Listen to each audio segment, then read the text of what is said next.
Welcome to the 5th module in the Visionary Board Leadership Program. My name is Shannon Studden, and I'm a Senior Program Specialist with the National Rural Health Resource Center, a national nonprofit organization dedicated to improving and sustaining the health of rural communities. In previous modules, we've explored the impact that having a clear vision, strong partnerships, and intentional communication can have on an organization's ability to successfully make the transition to value and population health. Today, we're going to connect back to all of these topics, but in particular, we're going to ask you to think again about your long-term vision. Specifically, we'll be talking about the importance of thinking about what skills and knowledge your workforce, and in particular, your senior leadership team, needs to have in order to achieve this vision. The more proactive you can be as a board to ensure that your current and future employees have the right skills and knowledge, the better positioned your organization will be to succeed in an always evolving healthcare environment. Just like in past modules, other leaders will be joining us to share their experiences with employee development and succession planning, and we'll end by suggesting a few things for you to discuss with your fellow board members and pay attention to between now and our next module, which is the last module in this series. So let's get started.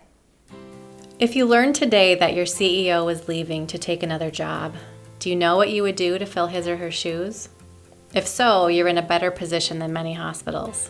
And if not, you're not alone.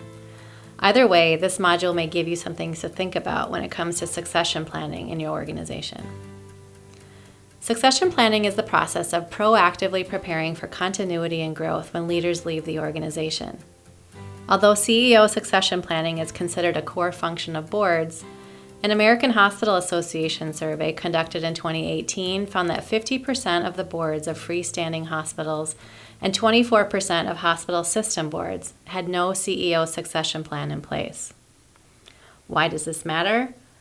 When a CEO leaves without a succession plan in place, the board is often left to install an interim CEO until a permanent CEO can be found.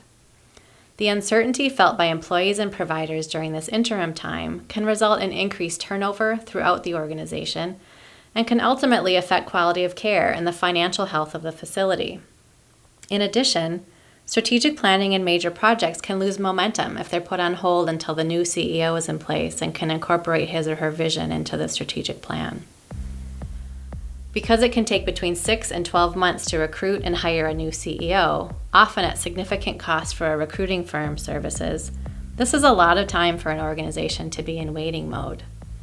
And when we consider how quickly the healthcare environment changes, a hospital can lose a lot of ground in the transition to value as it waits. A well-thought-out succession plan can significantly reduce cost and shorten the time span between a CEO's departure and the installment of his or her replacement. Even more importantly, effective succession plans help ensure continued quality of care, employee retention, and progress towards strategic goals. Succession planning involves taking a broad look at the entire organization from two perspectives. First, what knowledge, skills, and experience do our leaders and frontline staff need in order for us to be successful in the future? And second, how can we ensure that this knowledge, these skills, and these experiences are available to our organization, whether by developing our own employees or bringing it in from the outside? Board members are usually responsible only for CEO succession plans.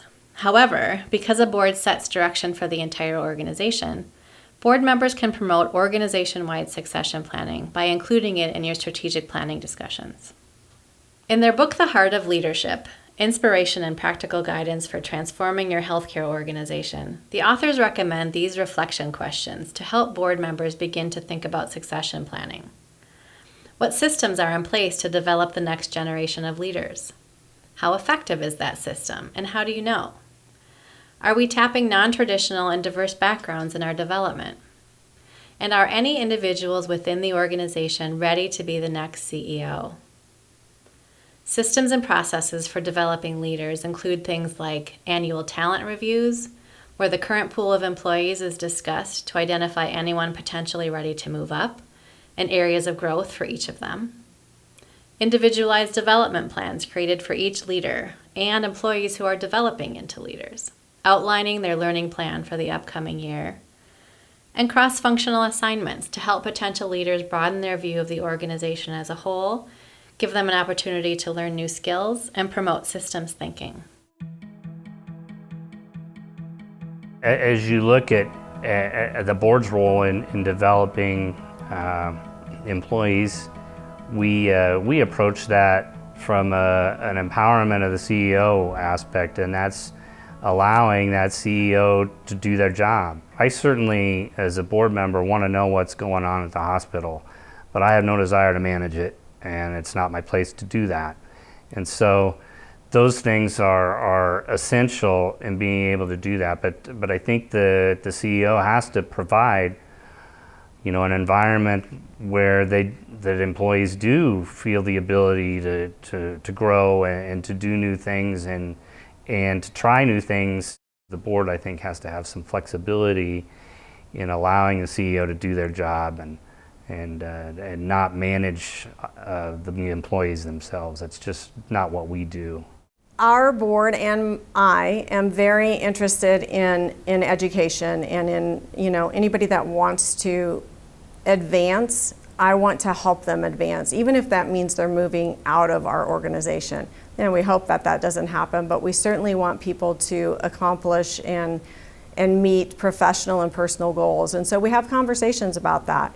So when somebody first comes on board, we're doing regular onboarding sorts of activities and orientation among the departmental orientation and organizational orientation and just the typical things. But beyond that, making sure that we commit resources to folks doing things like going to conferences and in the past and doing training and participating in leadership development. We have leadership development that's here in the community. We have leadership development through organizations, and making sure that you're promoting that and advocating for all people who are interested in doing that to do that, and then encouraging those that maybe don't feel like maybe that's something they should be doing. So just making the opportunities available, getting them mentors with among the organizational team, but also outside of the team. So making sure that you're connecting folks with other folks that help them accomplish personal and professional goals, and committing resources to that. Because I think if you just say that and you don't set aside resources to help make that a reality, then you really aren't doing anybody any good. You're just talking. So if you want to be authentic, I think you need to make sure that there's funding and resources available for that. If succession planning is new for your organization, it's best to start with the basics by focusing first on the CEO position. As you think about the skills, knowledge, and experience your future CEO will need in order for your organization to achieve its vision, it's not enough to know what has made your current CEO successful in the past. You need to consider what will be asked of healthcare leaders in the future.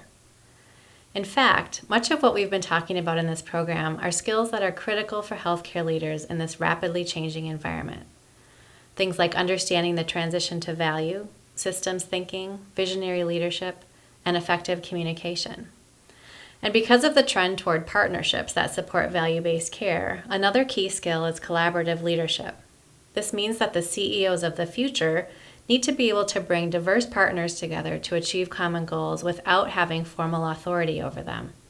This requires strong relationship building and influence skills. When you've identified the desired characteristics of your future CEO, you can then begin to have discussions about how you'll ensure that your next CEO has these characteristics. An important question is whether you will develop someone internally or hire from outside. Each of these options has its advantages, and it's up to you as board members to create a plan that best fits your needs. There are many advantages to developing your next CEO from within. The primary benefit is continuity and familiarity. Your existing employees already understand the organization's culture, employees, mission, and strategic plan, so the transition between your previous CEO and your new CEO with proven leadership skills can be relatively seamless. Some other benefits include reduced hiring cost and increased employee engagement as a result of development opportunities. You may, however, opt instead to hire from outside if it's important to have a fresh perspective or if no internal candidates are ready to take on the role. It's important for your current CEO to be part of these conversations. If your board and CEO haven't discussed succession planning before, it may at first feel like an awkward topic to discuss together. Having these conversations doesn't mean, however, that you're not happy with the current CEO's performance. It means that the board is looking out for the future of the facility and its employees, and even for the current CEO, him or herself. If he or she decides to take another position or retire, having a succession plan in place makes the experience less stressful for them as well. It also helps them identify specific things to focus on as they work to develop the next generation of leaders within the organization. CEO succession planning is very important. From a personal experience, I found myself in